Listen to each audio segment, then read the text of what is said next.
नमस्कार दोस्तों, आज मैं आप सभी को श्री ब्रह्मा जी का काल स्वरूप और उम्र का विवरण करूंगी।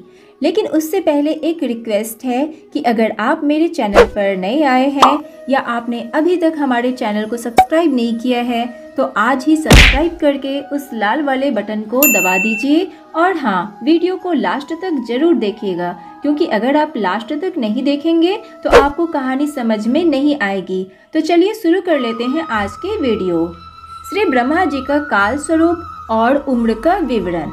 श्री मैत्रेय जी पराशर जी से कहने लगे, भगवान, जो ब्रह्मा निर्गुण अप्रमेय अर्थात जो नापा ना जा सके शुद्ध तथा निर्मल आत्मा है, उनको सर्ग आदि का कर्ता कैसे अंगीकार किया जा सकता है। श्री मैत्रेय जी का प्रश्न सुन पराशर जी मुस्कुराए और मैत्रेय जी के प्रश्न के समाधान हेतु कहने लगे, हे मैत्रेय, सब भाव पदार्थों की शक्तियाँ और चिंतनीय हैं, अर्थात जो समझ में ना आ सके ज्ञान का मार्ग हुआ करती हैं। इसलिए अग्नि की शक्ति उष्णता के समान ब्रह्मा की भी सर्ग आदि रचना रूप शक्तियाँ प्राकृतिक हैं।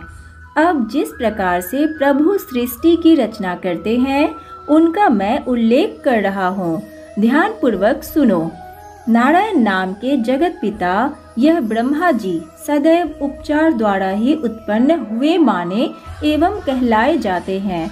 अपने परिमाण से श्री ब्रह्मा जी अपनी उम्र मात्र 100 वर्ष ही मानते हैं।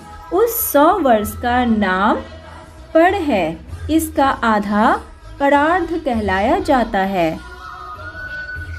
हे मैत्रेय, मैंने जो तुम्हें श्री हरि विष्णु जी का काल स्वरूप के विषय में ज्ञान कराया है, उसके द्वारा उस ब्रह्मा की एवं और जो भी धरती पर्वत सागर आदि चराचर जीव जंतु हैं उनकी उम्र का परिमाण होता है। हे मैत्रेय, 15 निमेष की काष्ठा कही जाती है। 30 काष्ठा की एक कला होती है। 30 कला का एक मुहूर्त हुआ करता है और 3 मुहूर्त का मनुष्य का 12 घंटे का दिन 12 घंटे की रात कहलाई जाती है और 30 ही दिन तथा रात को 2 पक्षों वाला 1 मास कहलाया जाता है और 6 महीने का एक अयन होता है। अयन 2 है, दक्षिणायन तथा उत्तरायण। 2 अयनों के मिलने पर 1 वर्ष बनता है। दक्षिणायन देवताओं की रात तथा उत्तरायण देवताओं का दिन होता है। देवताओं के 12,000 वर्षों के सतयुग, त्रेता, द्वापर और कलयुग 4 युग हुआ करते हैं। उनका पृथक पृथक परिमाण का ज्ञान मैं तुम्हें करा रहा हूँ, ध्यान पूर्वक सुनो।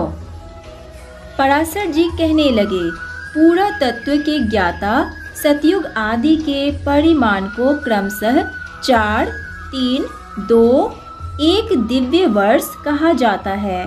हर एक युग के प्रारंभ में ही 100 वर्ष की संध्या बताई गई है तथा युग के अंत में उतने ही परिमाण वाली संध्या हुआ करती है। अर्थात सतयुग आदि के पहले क्रमशः 4, 3, 2 तथा 1 दिव्य साल की संध्या तथा इतने ही साल के सांध्यांश हुआ करते हैं। हे मुनिश्रेष्ठ मैत्रेय, इन संध्या और सांध्यांश के बीच का जितना भी समय शेष होता है उसको ही सतयुग के नाम से जाना जाता है। मैत्रेय जी बोले, हे मुनिश्रेष्ठ, सतयुग, त्रेता, द्वापर तथा कलयुग को मिलाकर चतुर्युग का निर्माण होता है। इस प्रकार से 1000 चतुर्युगों का एक दिन कहा जाता है।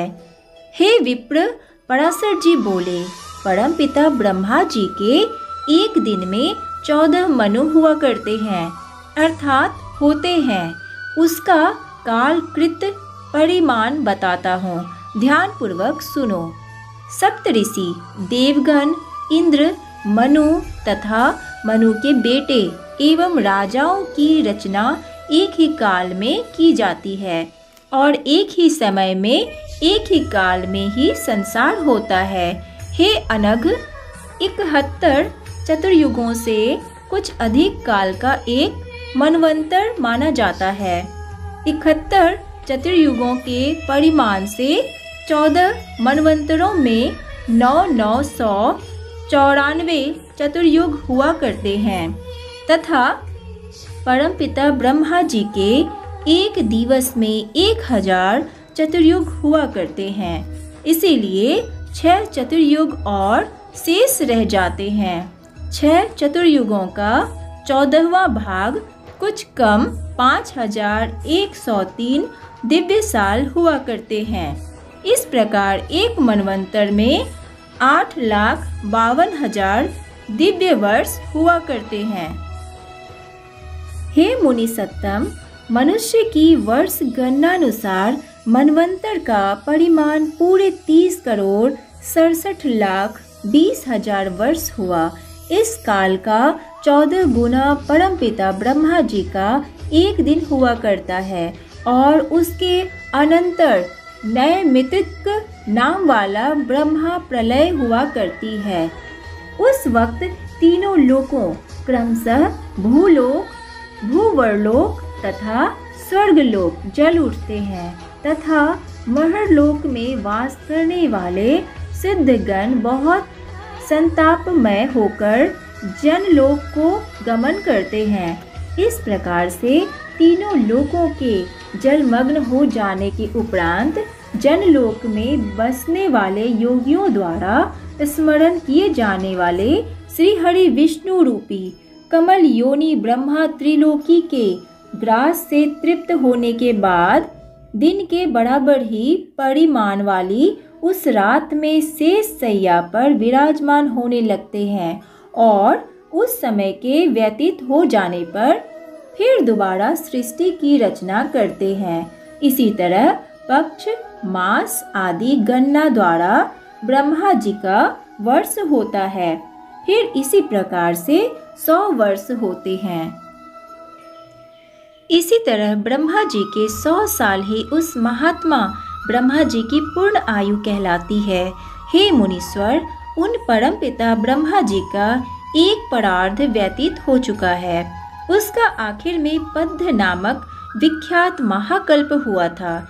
हे विप्र, इस वक्त यह वर्तमान ब्रह्मा के दूसरे परार्ध का वराह नाम का कल्प माना जाता है। तो आज की कहानी बस इतनी ही, और इसके बाद की कहानी अगर आपको जाननी है तो हमारे चैनल सनातन रहस्य को सब्सक्राइब करके उस घंटी को दबा दीजिए, क्योंकि अगर आप ऐसा नहीं करेंगे तो आपको आने वाले इंटरेस्टिंग वीडियो के नोटिफिकेशन कैसे मिलेंगे। तो वीडियो को लाइक कीजिए और ज़्यादा से ज़्यादा शेयर कीजिए। धन्यवाद।